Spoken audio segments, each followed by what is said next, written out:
We talked about some of the great stories. This is another one.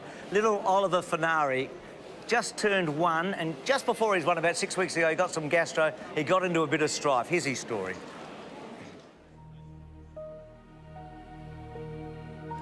Julie rang me at 1 a.m. and of that morning and said that his line had come out of his arm and that he was so dehydrated they couldn't find the line and they wanted to.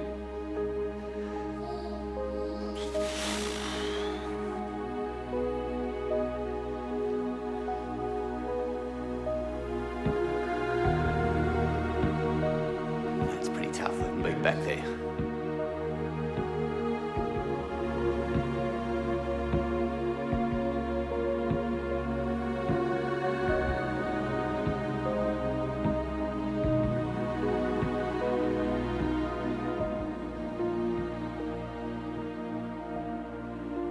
It was really scary and traumatic, especially when the doctor from ICU came down to talk to us at 2 a.m. and it was just a matter of waiting to get him into ICU to gain everything under control. But I felt safe. I felt that the team just really knew, and I knew that, I guess in Geelong, it just sort of kept getting worse and worse, and I couldn't see him improve, but they just had it together here that I felt that it was just going to be a matter of time and they would fix it.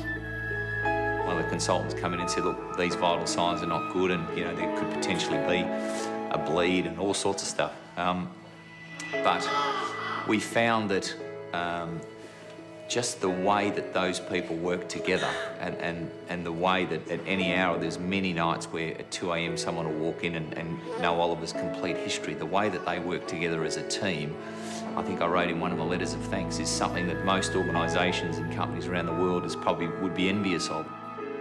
I think you just had to look around you to see that there were so many more children around that just had conditions that probably weren't fixable or a lot worse than what Oliver had. So I just held on to that hope that I knew that they would be okay, and yeah.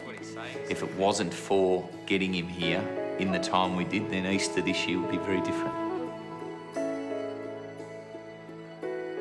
He's just gorgeous, he's just adorable.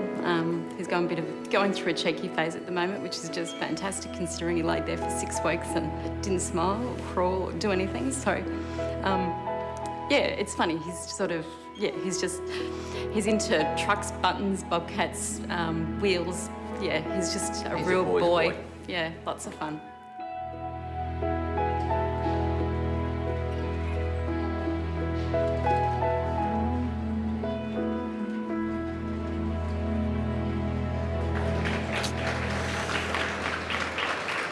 What an amazing story, and the good news is that little Oliver is doing very well, and joining me tonight are Oliver's older sisters, the 3 beautiful Fenari girls, Chloe, Naya and Casey. Dad was a little emotional, so he has handed over to the girls to do this very special family donation tonight. Chloe, how's little Oliver going? He's great. He's happy and healthy and, yeah, he's much better. It must have been pretty scary for the family. It was, yeah. Were you afraid he mightn't come home? We were at one stage, but we knew that after a while we had such great support and such great doctors and nurses to help us through it. We knew that we eventually would come home. It's such good news that he's doing so well. And as a thank you, your family is donating $40,000. It's a fantastic effort.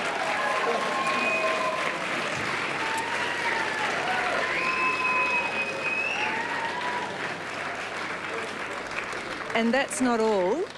Your other sisters, your younger sisters, at Geelong Grammar campus in Geelong, the junior school, you've actually been around and managed to actually get the kids to raise some more funds.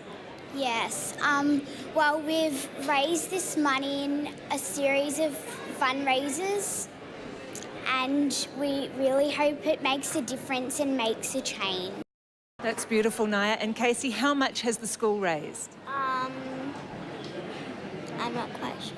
No. It's $926.60. Fantastic. Thank you, girls, for coming in tonight. A wonderful effort, Des.